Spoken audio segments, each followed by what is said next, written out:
Hello and welcome to another lecture, the Regional Debate Development Program.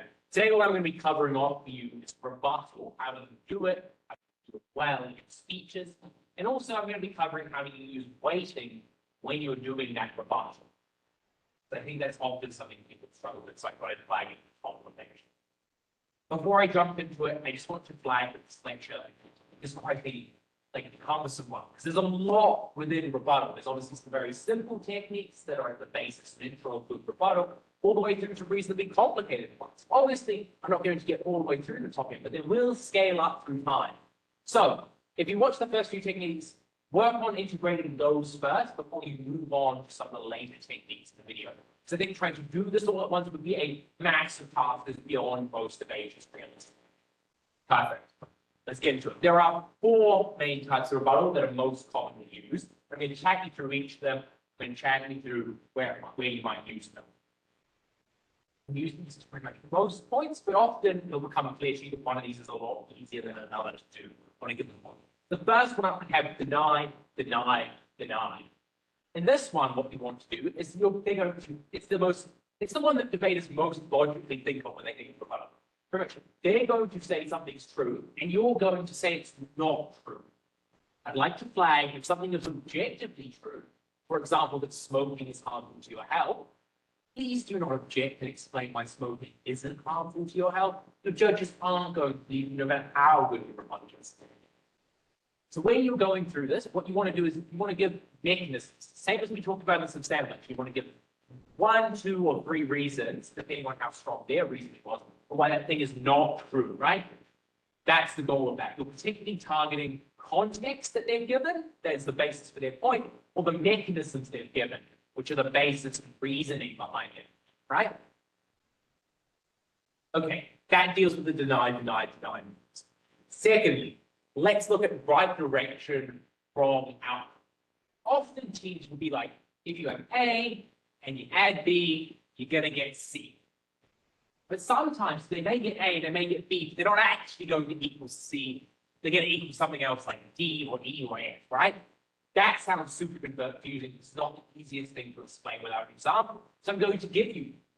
So let's say people are like, oh, we should implement curfews that forces people to stay in their homes past 7 o'clock because people will be curfew, they will stay home more, and there will be less people on the streets. That's true that there will be people staying home more. It's true that people will be less on the streets because they're forced to stay at home. But the claim they're making, which might be there will be less riots, you could say that's not actually true. Because people get really mad when they're curfew. So those that are out on the streets are probably reasonably aggressive rioters who are pushing back against this legislation. Because it seems like very much an oppression of your freedom and your human rights, right? So that's probably a pretty good example for how they can prove things that are true, but they may not lead to the same outcome. It's a good way to circumvent very strong mechanization. This is where you're targeting the outcomes within the form. Next up, we've got mitigation. Often, debaters will do a very good job. Their mechanisms are airtight. They're really good. Their context is true. Every single step they've done a lot of it, they've done very well. And it's very time-consuming to take up that entire point. So what you might often do is mitigate. You might say, yes, it's true they achieved this, but the big benefit they're claiming is actually kind of small. Let's do an example of this, right? They might say that because secondhand smoking harms people, and that's going to harm pretty much all New Zealanders, right? Because most New Zealanders know someone who smokes. You might be like, okay, let's reframe that. That's a bit of an overextension of their claim.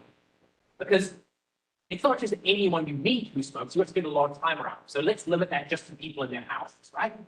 And secondly, people who smoke are often conscious of the health effects, they're just addicted, right? So they'll often not smoke around their children, right? So it's probably, just their partners that are being impacted. That's a much smaller group that we probably just shouldn't worry as much about in this debate as the benefits we're bringing, right? That brings me into my next one. Often when you use mitigation, you use weighting alongside it, but you can use it separately. Let's say someone's proved, and it's true, that they're going to get an increase in GDP, right, by 5%. They probably won't say it's 5%, but let's just say they're the economy is going to get bigger because factories are more efficient, etc. Right? You can be like, yeah, that's true, right? problem is, Judge, that we just proved to you to get that. They need to have thousands of kids working in factories, right, under terrible working conditions. A lot of them go to get injured and die. So I think that the 5% of GDP they get is probably not worth as much as these kids' lives. That seems pretty logical, right? So that's a good way to do weighting, right? Because even if what they said is true, what you are saying is way more important, right? Perfect. So that's the first stage I've covered of debate. Here's stage 2. How do you get to it once you've got these down? You need to use the magic words, even if. The key to rebuttal at the next level of debating after this first stage, I think it's sort of the very biggest jump people make in improving their rebuttal skills is using even. So what even if allows you to do is use multiple things, right? Very similar to the way we have multiple mechanisms that make a strong substantive. Even if allows us to have multiple pieces of rebuttal that gives us a strong rebuttal piece. How does that work? So when you're responding to something, particularly something that's particularly strong, you can use multiple of the things I used on the last slide. You might be like, okay, here's why that's not true. But, Judge, even if that was true, here's another reason why it's not true. Right? You can also use them with different techniques. Be like, here's why it's not true, Judge. But then you could switch to weighting and be like, look, even if that's not true, here's why what we have presented to you is more important. But even if that's not true, here's why what they have to say is not actually that impactful in the debate and mitigates. You can use any combination, probably using more as a good thing if it's a really strong substantive, probably using less is better if it's not as strong. But this allows you to layer your rebuttal, allows you to effectively respond to points that makes for a much better debate when it comes to rebuttal. Perfect, next slide. Stage 3. Now that once debaters have got this down, they're very good people at giving rebuttal. But stage 3 is going to pick up some common things I see that are mistakes that debaters often make. What I often see debaters doing is picking off what I call low-hanging fruit. Often opposition teams will say something silly or something ridiculous or something that's just blatantly not true. Should you engage with it is the question. The answer is probably no, not to the extent that you are. You probably should give it 5 seconds and say, look, it's a blatant lie, Judge. You shouldn't believe it. That's great. Or you should say, here's my very quick response to it. But you shouldn't spend a whole minute of your rebuttal time explaining why it's ridiculous. The judge probably already knows if it is that ridiculous. What should you prioritize? You should prioritize taking out the most dangerous material. That can look like 2 things. 1, anything that's attacking your case that could lead your case to no longer function. Don't achieve your goals, don't achieve your path to victory. You're not actually winning the debate anymore. That's pretty damaging. You should focus on that. It's the most dangerous stuff in the debate. Often it's the best stuff, but I prefer that you went after it and gave your best attempt so that it's at least weaker than just lose the debate and focus on easy stuff. On the other side of that, if they've got something that's going to win them the debate, for example, they've proved that they're going to save all of humanity's lives, probably pretty important that you disprove that because it's quite hard to win against. Finally, grouping, or as I like to call it, taking out 3 birds with 1 stone. An analogy I've adapted to make it seem slightly more beneficial to you as you read out. What you want to do is you want to group up things that rely on 1 piece of context or 1 set of mechanisms, or 1 impact, right? Often things will all tie into 1 impact. It's quite important. But if you can prove that impact's not very relevant, then you take them all out in 1 fell swoop. Or if you prove that there was this piece of context, for example, that they were relying on, you can prove that's not true, their whole point afterwards can collapse, right? This allows you to be more efficient, right? Because you only have so much time in your speech. And ultimately what you want to be doing is you want to be taking out rebuttal that took, taking out with your rebuttal substantive material that took longer to present than it takes you to rebut, right? Those are my advice for the 3rd stage. Now I've got a 4th and final stage. It's not really so this one comes at the end of rebuttal. It's not a rebuttal technique, it's more something you do after you've done all of these really great things you've done. So I want you to tell me what is the impact on your case, or what is the impact of their case, right? I want you to let me know what you've actually done and what you've actually achieved in this round. by doing this. You probably thought about it, which could you let the judge know? So, for example, if you're defending your case, you can say, look, our case now functions, they claim that I've just proved that material. We're getting those benefits and impacts again. Here's what they were. And just briefly list them, don't repeat all of them. On the flip side of that, if you're going after their case, which is probably more common, I think that you should, when you're doing this, also think about that.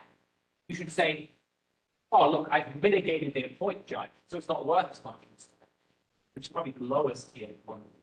This could go all the way through to the other side, right? Which is just like, judge, I've taken out the cornerstone of their case. They can no longer achieve their path to victory. They have to go for a different path to victory. Please not claim that you've taken out the cornerstone of their case. If you haven't, judges don't like it. Judges can tell. I would always err on the side of underclaiming slightly, particularly on the New Zealand circuit, just because that's just the reality that judges often get irritated by this, right?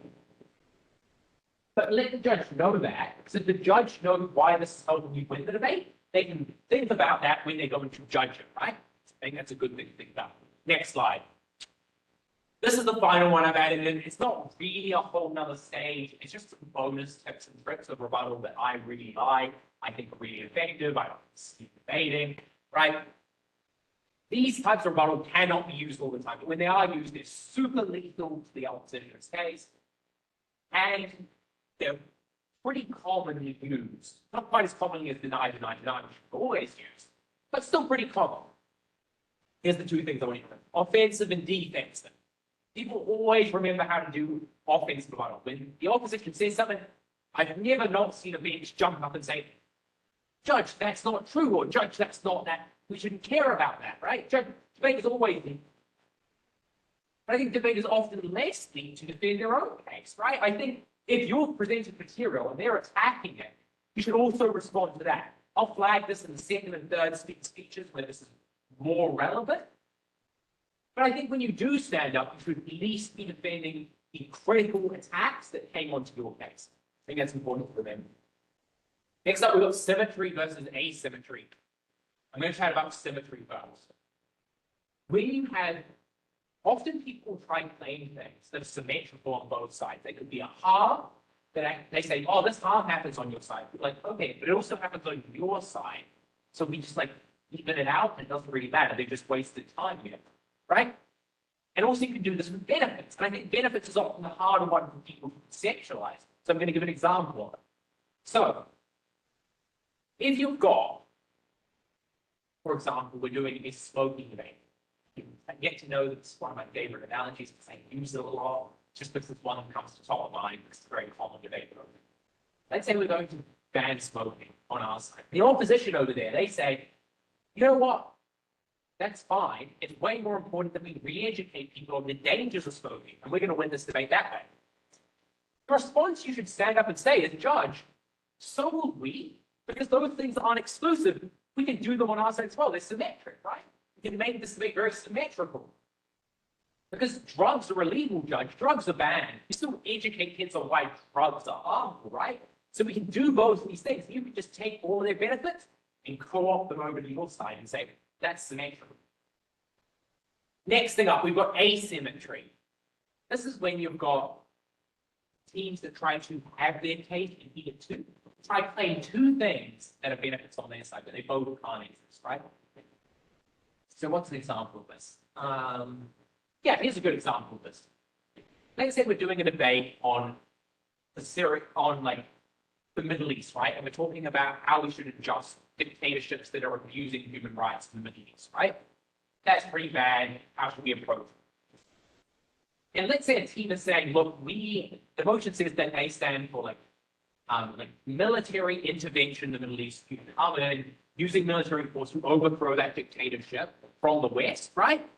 And then you install a democratic leader, right? And you build a democracy out of that.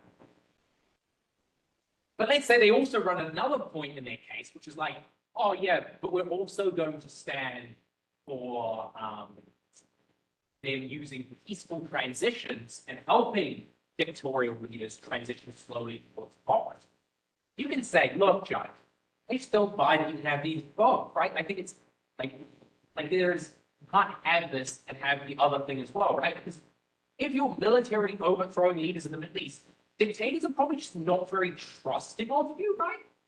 So because of that, they're unlikely to let you come into their country and help them transition to democracy peacefully because they just think you're going to overthrow them anyway, right? So you can't have both those things at the same time. You should point that out to the judge.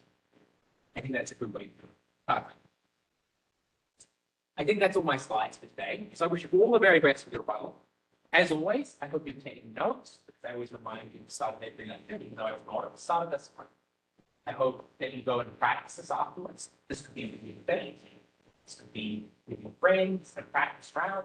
Another good way to do it, because rebuttal is often harder to practice than substantives, is to tune into a video online, maybe an NZSDC YouTube channel, where they have lots of debating videos, good debates. You listen to them and you can practice trying to do all the different types of rebuttal against someone else's, right? Wish you all the best of luck. I hope to see you in another video. I hope your debating is coming along well. Thank you very much for tuning in, and all the best in your next debate.